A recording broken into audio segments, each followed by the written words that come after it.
Good morning children, welcome to the Shivaji Group of Institution online classes. Kids, I am your Hindi teacher. Today I am going to take Hindi language class. बच्चों, पिछली कक्षा में मैंने आपको Hindi language में पाठ 6 वचन के विषय में पढ़ाया था, समझाया था और कॉपी में भी उसके अभ्यास कार्य और प्रश्न उत्तर कराए थे। आज मैं आपको हिंदी लैंग्वेज में पाठ 7 पढ़ाने जा रही हूँ। तो सभी बच्चे अपनी हिंदी लैंग्वेज की स्वरांजलि बुक देखेंगे। पेज संख्या 32, पाठ 7, पाठ का नाम सर्वनाम। सभी बच्चे खोलेंगे और मेरे साथ पढ़ेंगे और समझेंगे। सबसे पहले मैं आपको बता दूं बच्चों, सर्वनाम क्या होता है। जो शब्द संज्ञा के स्थान पर प्रयोग किए जाते हैं वो क्या कहलाते हैं? वो सर्वनाम कहलाते हैं। संज्ञा के स्थान पर जो आए सर्वनाम शब्द वह कहलाए। इन लाइनों में भी वही बताया गया है, जो शब्द संज्ञा के स्थान पर आते हैं उन्हें हम सर्वनाम कहते हैं। सर्वनाम।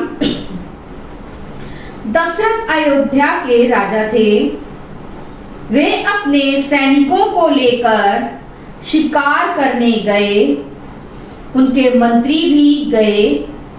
उन्होंने एक मंत्री से कहा, मुझे पूरब दिशा में जाना है। तो बच्चों, ये पैराग्राफ था। अब मैं आपको इसके द्वारा सर्वनाम के विषय में समझाऊंगी।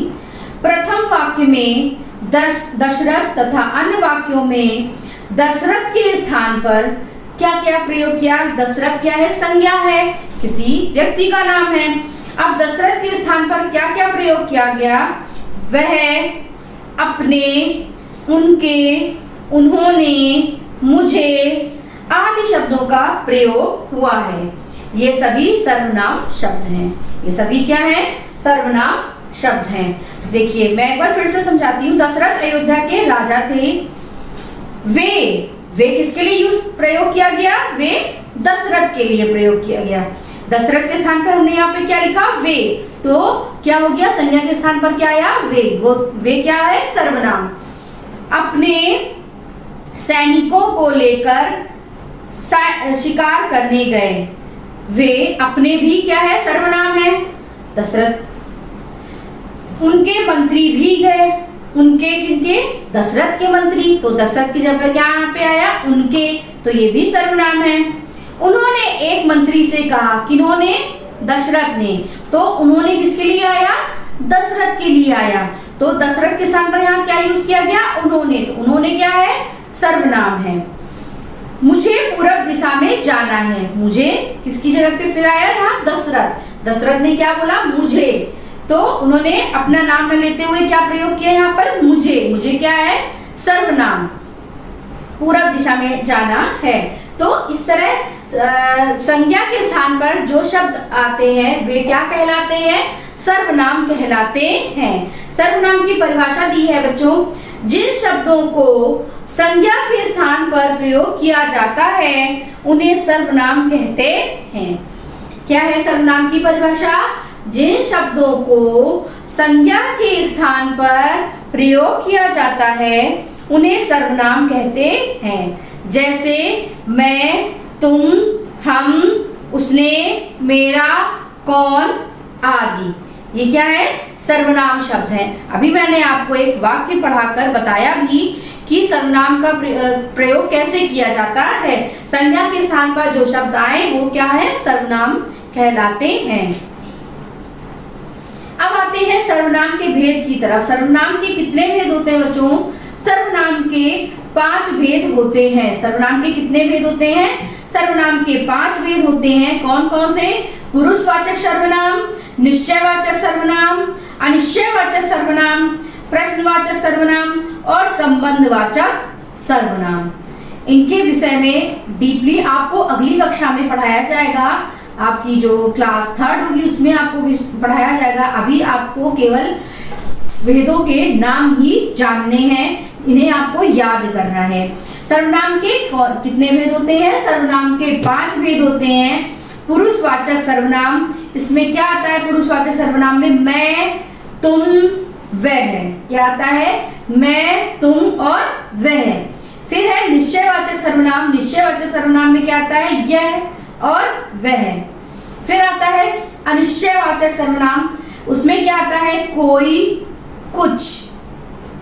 फिर है प्रश्नवाचक सर्वनाम, कौन, क्या। प्रश्नवाचक सर्वनाम में क्या आता है? कौन, क्या। फिर है आखिरी सर्वनाम संबंधवाचक सर्वनाम, जैसी, वैसी, जो, सो। ये भी जाने। नंबर 1, अपने लिए मैं, हम, हमें, मेरा, हमारा आदि। उत्तम पुरुष। पुरुषवाचक सर्वनाम के भी 3 भेद होते हैं। ये बताया गया है कि पुरुषवाचक सर्वनाम के कितने भेद होते हैं। अभी आपको मैंने बताया था सर्वनाम के 5 भेद होते हैं। 5 भेद में पहला भेद क्या है? पुरुषवाचक सर्वनाम।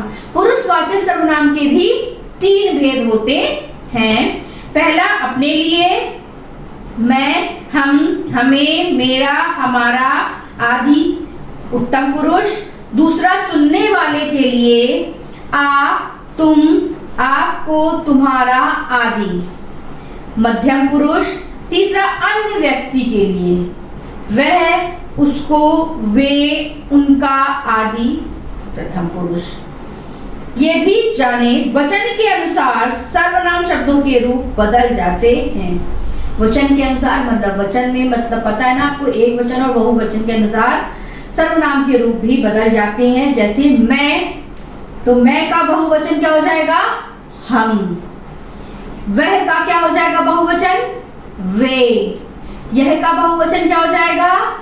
ये। एक वचन का बहुवचन क्या हो जाएगा? उन्हें। उसे का बहुवचन क्या हो जाएगा? उन्हें। उसका, उनका, इसका, इनका। ये क्या है? वचन के अनुसार सर्वनाम के रूप बदल जाते हैं। ये वो बताए गए हैं आपको। तो बच्चों, आपको मैंने चैप्टर पढ़ा दिया और समझा दिया। तो आज मैंने आपको सर्वनाम में क्या पढ़ाया, ये देखते हमने आज क्या सीखा। सर्वनाम शब्द संज्ञा के स्थान पर प्रयोग किए जाते हैं। क्या बताया मैंने आपको आज कि सर्वनाम शब्द जो है वो किसके स्थान पर प्रयोग किए जाते हैं? संज्ञा के स्थान पर प्रयोग किए जाते हैं। सर्वनाम के कितने भेद होते हैं? सर्वनाम के 5 भेद होते हैं। कौन कौन से? पुरुषवाचक, निश्चयवाचक, अनिश्चयवाचक, प्रश्नवाचक और संबंधवाचक। पुरुषवाचक सर्वनाम के कितने भेद होते हैं? मैंने अभी आपको पढ़ाया था। पुरुषवाचक सर्वनाम के भी 3 भेद होते हैं। कौन कौन से? उत्तम पुरुष, मध्य पुरुष और प्रथम पुरुष। फिर वचन के अनुसार सर्वनाम शब्दों के रूप भी बदल जाते हैं। अभी मैंने आपको बताया भी कि वचन के अनुसार सर्वनाम के रूप बदल जाते हैं। तो मैंने आज आपको सर्वनाम के विषय में पढ़ा दिया है। मैं आपको एक बार सर्वनाम की परिभाषा फिर से बता देती हूँ। जिन शब्दों को संज्ञा के स्थान पर प्रयोग किया जाता है उन्हें सर्वनाम कहते हैं। जैसे मैं, तुम, हम, उसने, मेरा, कौन आदि। और सर्वनाम के कितने भेद होते हैं? सर्वनाम के 5 भेद होते हैं। पुरुषवाचक सर्वनाम, निश्चयवाचक सर्वनाम, अनिश्चयवाचक सर्वनाम, प्रश्नवाचक सर्वनाम और संबंधवाचक सर्वनाम। तो आशा करती हूँ आपको सर्वनाम समझ में आ गया होगा। घर पर आपको इसको पढ़ना है और सर्वनाम की परिभाषा और उनके भेद आपको याद करने हैं। तो आज के लिए इतना ही। आगे का कार्य मैं आपको अगली कक्षा में कराऊंगी। धन्यवाद। आपका दिन शुभ हो।